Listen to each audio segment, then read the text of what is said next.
Presenta Salud y Flora, compartiendo nuestro mate. Comprá Salud y Flora en Macromercado y gánate un 0 kilómetro. Tenemos algunas preguntas para nuestro invitado que llegan a través de las consultas y los aportes de ustedes. Recuerden el mail latardeencasa@canal10.com.uy. El 10 en ese caso lo ponen con número. Pero habíamos quedado detenidos, de alguna manera todos tenemos como muy fresco en nuestra memoria el material de video de las cámaras de seguridad de la Ciudad Vieja en el que se suscitó ese delito contra ese hombre que traía un dinero que había sacado de un banco y que, después conocimos algunos detalles. Era un dinero que para él era objeto de un gran trabajo, había pedido un préstamo, en fin, había una cantidad de connotaciones que no vienen directamente al tema del delito, pero que a todos nosotros nos hicieron sentirnos en cercanía y hasta en empatía con la persona que había sufrido el asalto. Ministro, ¿fue o no fue rapiña?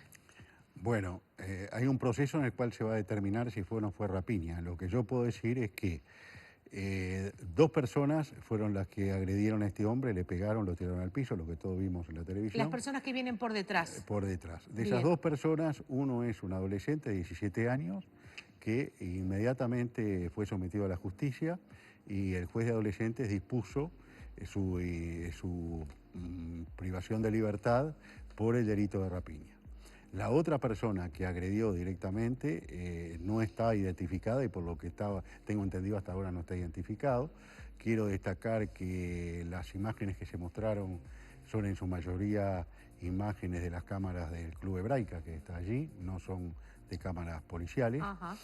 Y después la gran discusión fue respecto de una persona que se baja de un auto para que baje uno de los autores de la rapiña, que fue en realidad procesada a pedido del Ministerio Público por un delito por coautoría de hurto.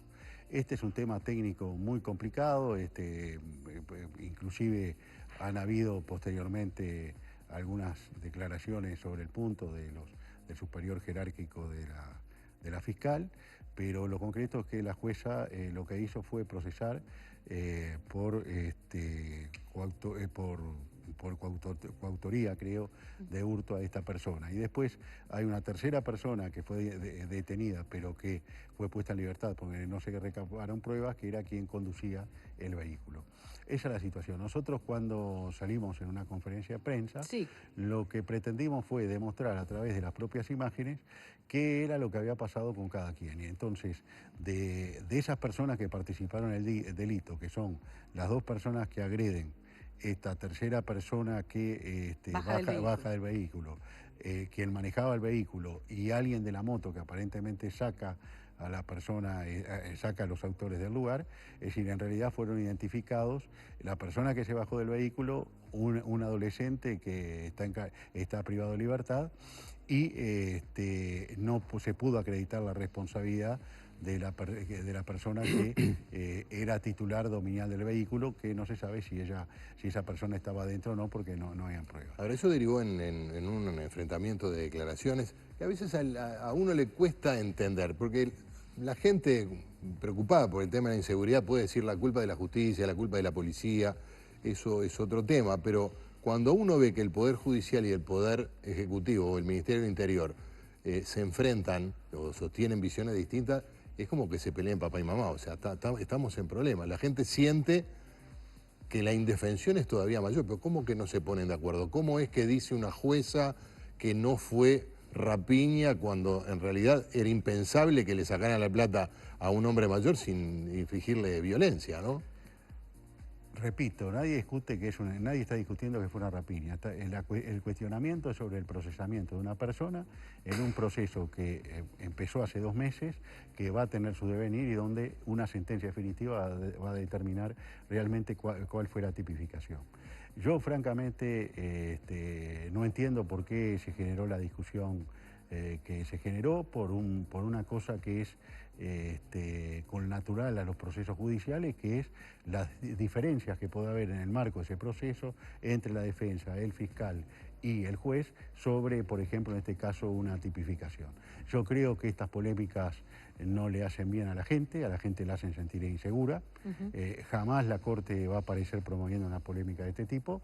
Lo que sí entendió que ante afirmaciones que entendió que eran incorrectas, entendió necesario salir a hacer las aclaraciones del caso. Pero nosotros creemos que estas polémicas no le hacen bien al problema de la seguridad y no le hacen bien a la ciudadanía tampoco. Además, la imputación corre por cuenta de la fiscal, que no es miembro de la Suprema Corte, sino de la Fiscalía Pública. Efectivamente. Acá además se dictó un procesamiento a pedido del Ministerio Público que no impugnó ni la defensa ni el fiscal, que son los que pueden apelar el autoprocesamiento. Y esto, por lo que tengo entendido, está firme. O sea que esa es la situación. Para nosotros es un tema absolutamente superado y creo que no valió la pena generar, porque voy a decir la verdad, yo vi sumamente angustiado al hijo de la víctima, sí, y yo empáticamente me pongo en la situación de él y entiendo la reacción que tuvo. ¿Cómo me van a decir que no fue rapiña, etcétera, etcétera? Tal vez al señor no se le puso claro esto, que uno de los autores directos y materiales de la rapiña fue preso inmediatamente y que el otro no estaba identificado y que la discusión era sobre un partícipe secundario, digamos, de los hechos. Bueno. Bien, ustedes llegaron a hablar con él porque nosotros hicimos una entrevista con él y dijo, me llamaron de la Suprema Corte de Justicia. No sé si fue directamente que tuvo para un encuentro con los ministros o con el responsable de prensa. Nosotros dispusimos que hablara con él el encargado de comunicaciones de la Corte. Suponemos que lo hizo, no hemos tenido retorno, pero nuestra idea es esa, que tratar de dar la cara y hablar con la gente para explicar nuestra posición. Bien. Ministro, María y Gerardo nos saluda una televidente.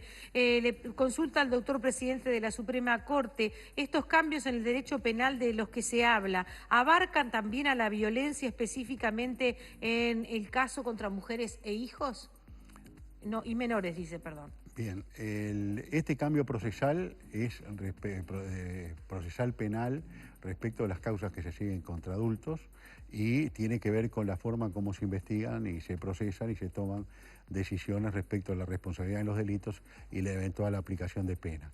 En paralelo sabemos que hay un proyecto del Poder Ejecutivo, un proyecto integral de género, que tiene una serie de previsiones muy interesantes que va a haber que profundizar en el tiempo, donde sí ahí está toda la cuestión planteada de la violencia en el seno de la familia, de la violencia de género y específicamente la violencia contra aquellos que son más débiles, que son las víctimas de estas situaciones, que son los niños, las mujeres y los ancianos, ¿no? A propósito del Código de Proceso Penal, que usted decía que es obsoleto, el Código Penal, es decir, el conjunto de conductas que son sancionadas por el derecho positivo uruguayo, está también obsoleto. Hay quienes dicen, bueno, la sociedad es más violenta, la sociedad ha cambiado, hay más interacciones, hay más violencia, tendría que haber más delitos, tendría que modificarse la penalización de algunos de ellos. Este es un debate que obviamente está planteado a nivel social y a nivel político, ¿no? Sí, yo recuerdo que en la época del ministro Díaz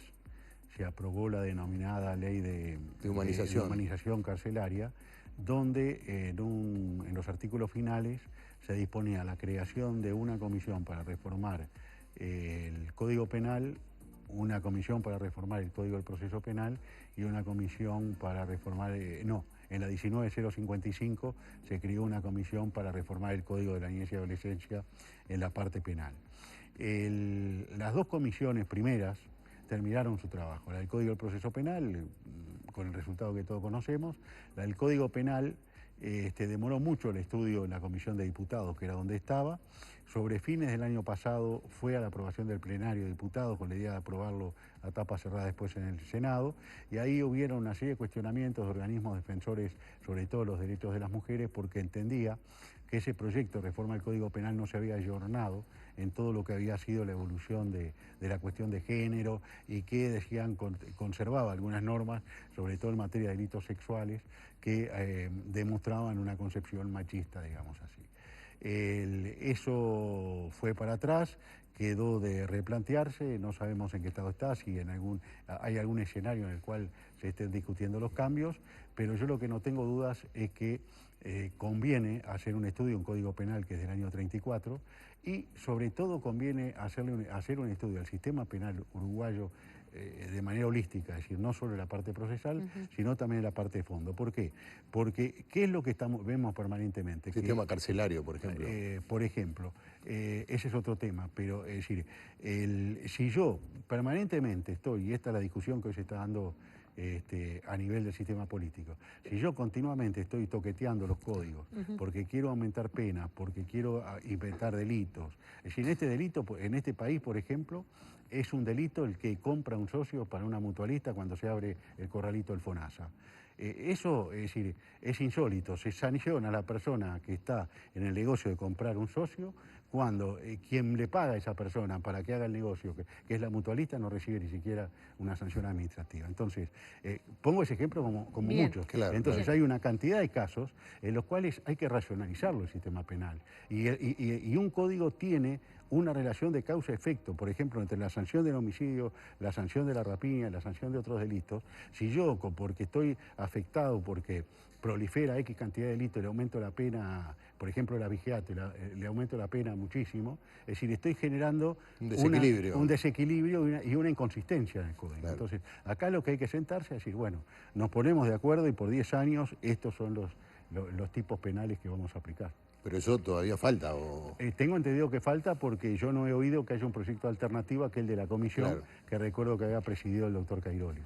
Agradecemos mucho la presencia del señor ministro, presidente de la Suprema Corte de Justicia. Ha sido un gusto tener con usted un mano a mano en esta tarde y con ustedes también. Y es tiempo de retirarnos. No, y para regalarle la yerba. Bien, por aquello de hacete amigo del juez. Salud y Flora se lleva a nuestro invitado. Hacete amigo del juez. Muchas gracias, señor ministro, por acompañarnos. Y a ustedes también. Lo dejo solo mañana y lo dejo solo pasado. Bueno, vamos a pasarla. Así que la van a pasar muy bien. ¿Está? Dale. Conducta. Y entregue yerba a los invitados. No, quédese tranquila. ¿Me voy tranquila? Sí. Confío en usted. Hasta mañana, amigos. Chao.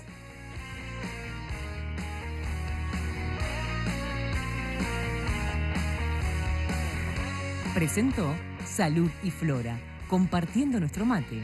Comprá Salud y Flora en Supermercados El Dorado y ganate un 0 kilómetro.